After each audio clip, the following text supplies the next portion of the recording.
All right, I'm rolling up my sleeves for pro tips for sellers and thinking about it sellers. I'm putting some secrets out there with this one. Here we go. When a realtor comes to your home to evaluate, consider that an interview. Down and dirty with your questions. If you aren't familiar with the realtor's work, ask to see the most recent listings. Take a look at those pictures. Do you align with how those houses are being represented? Is there snow in the picture in September? Are there fingers in the picture? Was it taken from an iPhone, or were they professional shots? How was the lighting? How are the angles? Could you visualize your home being represented by that realtor? Take a look at the copy that was written. Are there mistakes? Does the copy represent the property in a way that is attractive and makes you want to see that house? How do they market the property? How do they define the buyers for each individual property? Who are the buyers for your home? In order to effectively market to a buyer, there needs to be an understanding of who that buyer is, who are the primary buyers, who are secondary buyers, where are they coming from? Listing term. For homes $2 million and below in Dutchess County, Ulster County, Putnam County, Westchester County, in current market conditions, a year listing, in my humble opinion, is excessive. My listings, just as an example, throughout this entire crazy, have gone from listing to fully executed contract in less than 30 days. Every single one of them that are residential. Land can take a little bit longer.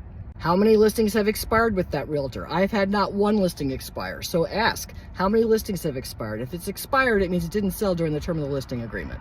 To give a perspective, over 800 listings in Dutchess County alone have either expired or withdrawn in the past year. So there's quite a few that have. Ask the realtor if they've set any records with their sales. How does a realtor keep up with the market? How do they keep a pulse on the market? If they don't have a solid pulse on the market, how can they effectively counsel on pricing? Say you meet with a few different realtors, and most of them are all coming in around the same range, but one comes in substantially higher. Some sellers may get excited and think, woohoo, I'm gonna get like crazy money for my house. Actually, view that as a red flag. A little jargon in real estate for what that's called, and it's called blowing smoke to get a listing.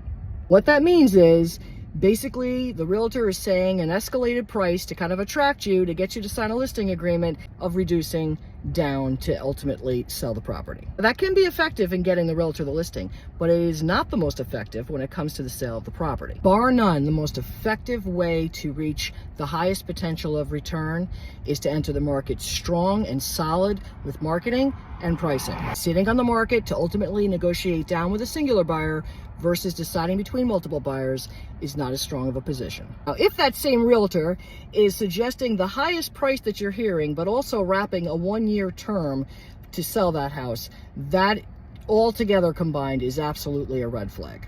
Really take some time and careful consideration with this. We are still in a seller's market at this time. We don't know what spring market of 2024 is going to bring. So your choice in realtor really is, it's just so key for the success of your sale.